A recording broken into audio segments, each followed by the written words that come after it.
Alright guys, had to come back again today. I hope you're all doing well and enjoying your day so far, with OpTic's winning their first match with Ghosty in the team just a couple of days ago. Will iLLeY get another shot in this OpTic team before the end of the season? That seems unlikely, and therefore will he go to a different team? Scump doesn't believe there's any real good opportunities on the table though right now, despite potentially many roster changes happening after Major 3. Very much enjoyed your thoughts in the comments below. Hit the like button if you enjoy. Subscribe if you're new as always, I'd greatly appreciate it. Plenty to dive into today that we have to discuss. Firstly, more on this whole, drama around cheating and other abuse of particular game mechanics. Even Doug mentioned it here: single tap sprint, tuned weapons, loudness equalization, snaking, stair glitching. I believe in the recent update as well, Infinity Ward said that tuning is now more powerful and more effective than it was before, and tuning is, you're not allowed to use it, but can they stop you using it, right? I don't believe it's against the CDL rules or anything. The pros just decide, you know what, to keep our lives easier, we're not going to use any of the tuning mechanics. But can you actually guarantee that someone you're playing against isn't using it? Like, I don't know, maybe you can, maybe you can't. It's pretty difficult to say. So many ways to abuse the game, a lot of inconsistencies. Updating the in-game CDL settings to ban tuned weapons in the single tap sprint would be a great start for competitive integrity, but Infinity Ward probably aren't going to do that, even as Niall says they got noties straight up turned off on this one. I also wonder what you guys' thoughts are on this from Parasite, right? Because there were some optimism, let's say, that we were going to get some red dots back, we're maybe going to get some dead silence back with Infinity Ward, slightly changing their approach to the game design at the moment. Of course, none of that happened though. Parasite does reckon, understandably, the game would get much better if perma dead silence was a thing. I just miss, in a way, even Call of Duty Ghost. In Ghost, you could put on dead silence, and it was completely dead silent. I think it was called Ninja in that game again, or whatever it was called, but it was completely silent, and it happened all the time, regardless of what you were doing. It was just absolutely fantastic. But yeah, nowadays, unfortunately, not a thing we are able to do. Also wanted to mention, as we discuss potential roster changes here, of course, Proluke got dropped for, well, 2Real came into the Vegas team, TJ is still there, and TJ, in fairness, has been phenomenal in Search and Destroy, I think, this year, and honestly for his entire career. Just a bit surprised at why can't TJ kind of convert what he's able to do in Search over to the respawns at times. Even as Proluke says, TJ might be a top 3 S&D player ever. That's quite the statement, to be honest. And even as Brandon says, FizzUp killer from back in the day, I think understandably right on this list. But TJ's been around since like Black Ops 2. This guy's been around for almost a decade, since he was like 13 years of age playing Black Ops 2, Charles. And has always been great in Search and Destroy, and it has continued this year on Vegas. I even remember when he was on Los Angeles Thieves, he had that like 12-0 game on Moscow Search and Destroy that turned a lot of heads towards the start of that season. But even as Nick points out, I thought it was an interesting kind of analysis here, comparing iLLeY to the modern day TJ Halley in a way, or at least iLLeY is the new TJ Halley. Both were obviously massively hyped up when they were under 18. They came in and obviously had a great year in their rookie season, but since then hasn't been quite so good. Both joined OpTic, their only win was their first event on the team. That's also quite the interesting comparison there. So yeah, quite the analysis between the two of them, and nowadays both their careers are in kind of tricky positions. iLLeY especially, we saw the other day that maybe he's been away for 7 days and hasn't played any COD.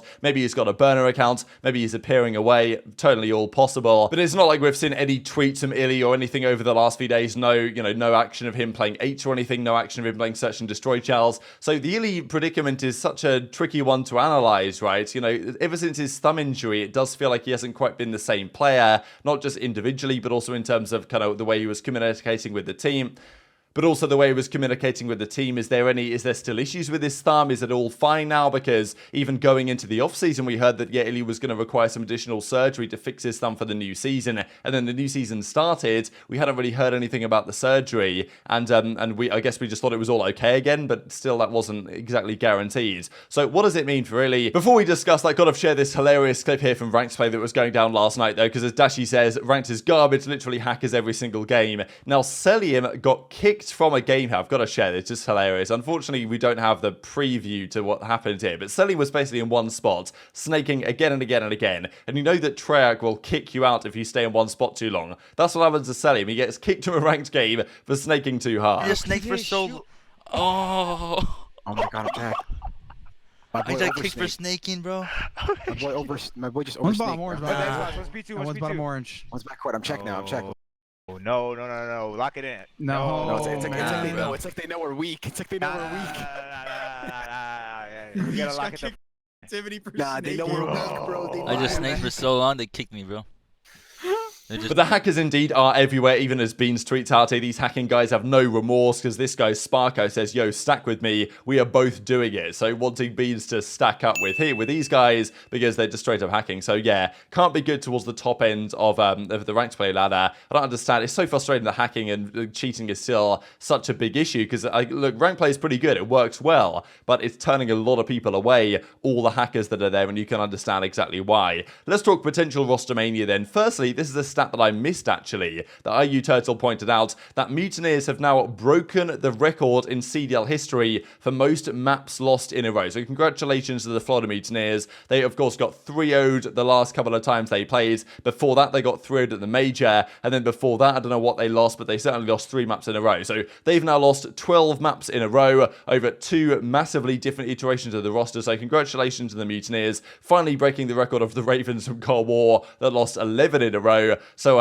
yeah, not looking so good for them right now. Whether that team lasts, that's a big question. Now, Standy, benched from the Toronto Ultra the other day. iLLeY, of course, benched by the OpTic's guys not that long ago. What does it mean for potential roster changes after Major 3? Toronto, of course, made a roster change mid-Major 3. They played 1 game and benched Standy, which is a bit of a surprise to me. But yeah, still, Standy's going to look for potentially a new home down the line. He might get back into the starting team over there. Isn't out of the realms of possibility. But just the fact that he feels backstabbed and all the drama. He even went on the flank and said that Adam Adamu's tweet that was talking about the fact that, you know, there's no drama behind the teams. He said, yeah, that's cap at Adam. Like, you know, that's not even true. So it's basically not exactly his boss, I don't imagine. But, you know, one of the top guys in his organization just saying, yeah, that's just straight up fake news. I thought it was pretty interesting in terms of maintaining a positive, healthy team dynamic there behind the scenes. So maybe Standy wants to go to a different team. Probably iLLeY wants to go to a different team, because iLLeY's been quite clear. Bang my line if you want to win. Seems so far no one's really banged his line. What about iLLeY?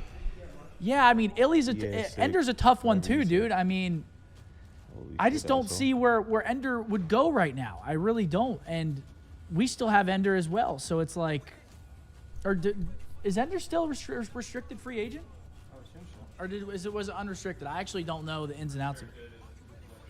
So we do still have Ender. I mean, I don't see our team changing at this point. I mean, they look good yesterday. Yeah. They look good. They look good in hard points. I mean, oh, I saw this picture. Pull up. So this is, he took some screenshots. I mean, So he's gone in the Betty and Burns. I mean, okay. Nagafin, see ya. He lost by 80. I mean, you lost by 80. Next. Damn. I mean, that's impressive. That was a good FaZe team. That's a good team. It's a good FaZe team. That's a map win, too. Oh, he's It's a playing with Miyagi. We know Miyagi. Oh, yeah, Miyagi's If that the was man. the same Miyagi. Oh, Search and destroy. He round 11 does search. wow. And that's Dynasty roster. That's Dynasty. Dan Ghosty pissing on you while you went I was 8 and 8. 8-8, respectable. I got 2 plants down. You're doing your thing. Yeah, I had bomb. I had bomb. I'm going 8 and 8. You know, Matt must have been tired that day. people are saying oof. So this, of course, was the tweet that iLLeY did when he was benched in the team. Restricted free agent, bang my line if you want to win. Obviously, a pretty big surprise at the time. Ghosty has since come in. We saw that clip there of Ghosty, you know, taking down the Optic Dynasty, actually, back in the Advanced Warfare days. But still, where does iLLeY go next, if anywhere? Because the last few days, iLLeY hasn't been really anywhere. Obviously, we saw he made that tweet where he was like, yeah, I'm not joining Vegas. But apart from that, we've seen nothing from iLLeY. I check his, you know, tweets every day, and he just hasn't tweeted anything in quite some time. So is iLLeY resigned to being on the bench for Optic for the rest of the year? But also, Scump is like also on their bench. I don't really know. I guess if they were to bring someone in, it would be iLLeY now. But you know, still, like, Scump was kind of their substitute, right, before iLLeY got benched and Ghosty came in. So I don't know if that's going to change going forwards, or whether iLLeY is now that guy. But we really haven't seen anything from him in the last few days. And it's obviously clear in this tweet that he wants to go, wants to join another team. But Scump, as he said, he doesn't really see where that's exactly going to be. Which teams in the league need a player like iLLeY right now? Which teams would go for a player like iLLeY? Just because iLLeY, okay, world champion, but his stock right now is arguably at an all-time low. There are some questions around iLLeY as a player as well, especially, you know, the thumb situation. We don't really know about that. Like, why individually did he kind of maybe regress over the last season or so? Some questions that teams that might want to sign iLLeY will have to answer here. And these are the standings so far in Major 3. So, of course, New York Soblin has 20 points, Boston 20 points after going 2-0, Surge are 1-0, Optic are 1-0, and then we've got all the teams that played 2 matches, so FaZe, Ultra, Thieves at 1-1. Vegas, of course, are there. And then the teams that haven't won anything, LAG, Minnesota, Rokkr, 0-2. Not a good start for them, considering I don't think their matches get any easier, really. I think they have to play OpTic's as well at some point. And then Mutineers, 0-6 map count. So not looking good for them. So there's a few teams here that will need to make changes at some point, especially if they actually want to make the World Championship, because a lot of these guys, Guerrillas, are very much on the cusp. Even Rokkr have some decent points, but, you know, they're not looking so good so far this stage compared to where they want to be as a franchise, winning in tournaments and stuff like this. Florida, they might just be chalked. Ravens are chalked for sure, at least in my opinion. And then Vegas maybe can make something happen towards the end of the season. But look, at the end of the day, does iLLeY want to go to London? Does he want to go to Florida? Like, I'm sure he doesn't. They don't really have the money. They wouldn't even have the money to pay a buyout anyway. Neither does the same story with Legion. So it narrows down the options. Boston are looking good. I don't imagine they'll want to make an iLLeY for Beans change or anything, because unless Beans like really falls off a cliff, but I don't really imagine that's going to happen. And the team seems to like him and the chemistry is good there anyway. So don't think that's going to be true. Leaves realistically like two options, right? It's not going to happen on Toronto because iLLeY, as much as it'd be cool to see iLLeY Canadian from near Toronto play for Toronto, I can't see, unless like maybe Insight or whatever, because Scrappy's going to be there for a long time to come. So I don't really see that working. Then you've got potentially Surge, right? I know we talked about this, that maybe accuracy for iLLeY at some point. The thing is with Surge that probably they're going to go through their brief renaissance here in Major 3, where they play quite well online, they do quite well on LAN, and then they'll just collapse again in Major 4 as they tend to do. So, you know, there's an argument to say that they should make some sort of change if they really want to be winning again, but they did win Major 3 last year, in fairness, with this same team. The other roster, of course, is potentially Los Angeles Guerrillas. I can see that maybe working for a guy like Assault, or maybe Minnesota Rokkr, just because Cammy has been, I think, underperforming, really, if you look at the numbers, and maybe, okay, look, iLLeY's not going to drop crazy numbers more than Cammy would, but maybe he would add more to the team in that sense. Not exactly sure that's the issue with the Rokkr, though, right now, so tough to exactly figure out what the solution is there. But I do think there's some teams, LAG maybe for Assault, potentially Rokkr for Cammy, potentially accuracy on Seattle, but I kind of agree with Scump that looking at those teams, I can't necessarily see them making that move, at least immediately. And I think that if they are going to make that one-man change, they might want to consider another change, right? Let's say you're an organization like LAG or Rokkr, or, you know, Surge have got some money as well, but if you're an LAG or a Rokkr, both kind of not doing so well at the moment, you want to potentially make an iLLeY change, try and maybe get Standy as well. I don't know if Toronto would want to allow that to happen, but I think there's a world in which maybe bringing both of those guys in, a two-man change might reinvigorate some of these lineups, as those are for sure the two most, I guess, notable restricted free agents at the moment. But of course, they would require a buyout.